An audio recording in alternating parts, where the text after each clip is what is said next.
Hi everyone, this is a quick little video of some of the lessons that I've learned that I wanted to share. And the main topic is like holding yourself accountable.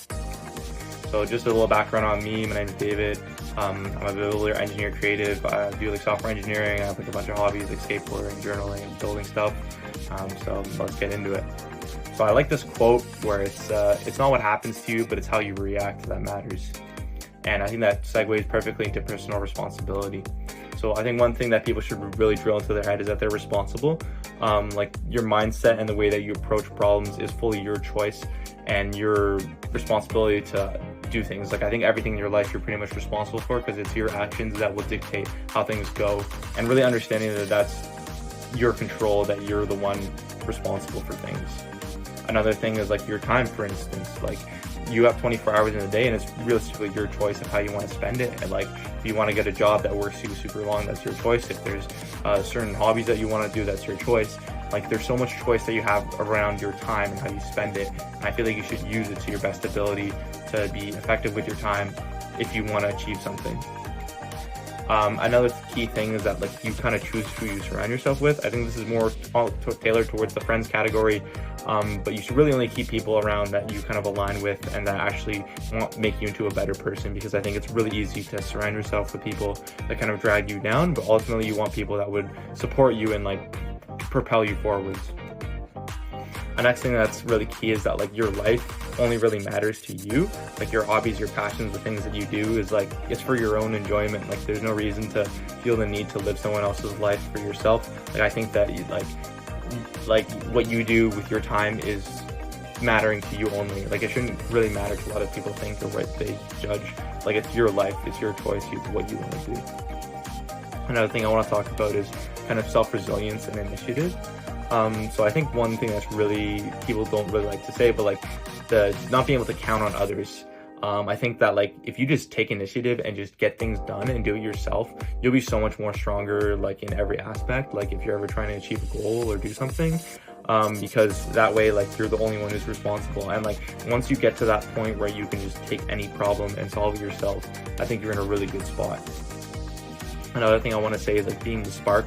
So with your friends or in any sort of scenario, like be the person that initiates any sort of action, because like it won't happen otherwise. Like you can't bet on other people doing certain things. Like you have to be the person that's initiating.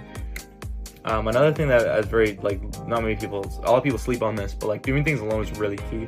Like if you want to go to a coffee shop by yourself, just go do it. Like you'll get so much enjoyment and there's no need for other people in a lot of scenarios. Like if you want to go to an event, just go by yourself.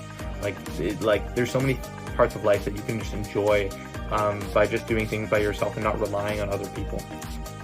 Next thing I want to talk about is overcoming obstacles. So don't really create a false narrative for yourself. A lot of people say, oh, I'm not this type of person, I can't do this. That's not true. If other people have done it, that means that you can do it. And I think if you spend enough time on anything, you can really do anything. And I think with enough training, you can get like top 10% of people in whatever category you want to be, so long as you put the time and effort into it and you get past that mental barrier. Next thing I want to talk about is non-human factors. I don't think this should ever stop you. If someone has gotten past it, there's no reason that you can't either. Like if the weather's bad, like come on, like I feel like you can do anything that's like, especially if you're doing things when you're being accountable for yourself, then you can just get through things and just get them done without the need of other people and just without any sort of other factors delaying you.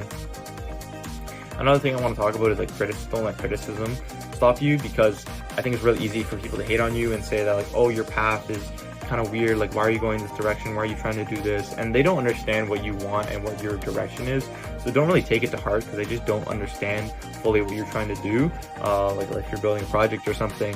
And don't let that stop you. I think it's a sign that like you're doing something kind of cool and that it's a good thing that like you're doing something that's actually challenging and that they kind of doubt that you can even do.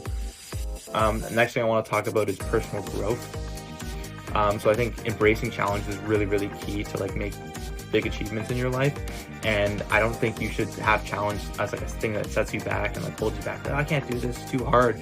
But ultimately, like I think it's a way that allows you to grow. Like if you know that you're getting challenged, that's a really good sign that what you're doing is actually worthwhile and that it will make you grow as a person once you finish this. So let it motivate you rather than kind of bring you down. Another thing which kind of relates is like mistakes. They're pretty much learning. So like I think that like especially as an engineer when you're building stuff, there's so many times you fail, and like that's a good thing because then you know what fails and what doesn't fail. And then a lot of the times when I'm solving a problem, I'll fail in every single way possible, and then I'll know how to solve it. And now I'll be way more educated in a future problem to like know these are all the routes that don't work, and it's like you just become so much more knowledgeable. Another thing I want to talk about is for achieving anything is like goal setting and habits. I think if you have something you want to do, you set a goal and you have habits that like build towards that goal, you can pretty much do anything. Like that means that you're allocating time and you have a direction.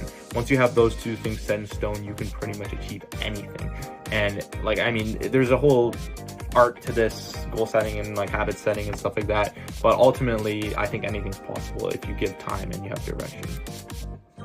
Another thing I want to talk about is self-reflection, because it's very easy to get caught up kind of like horse blinders doing something, but you do need to look at yourself and say, is this like actually a worth it endeavor? Like, am I really going in the right direction with this sort of idea? And make sure that you're kind of making yourself going in the right direction at every given point. And like, I think it's hard because like sometimes you are going in the right direction, but you don't think you are. So it's really like something that you have to learn and play with and get some sort of metrics to yourself to figure out like, is this the right direction or not? Yeah, so that's it. It was like a quick little video that I wanted to do to just talk about some of the things that I've learned over time, and hope it helped you.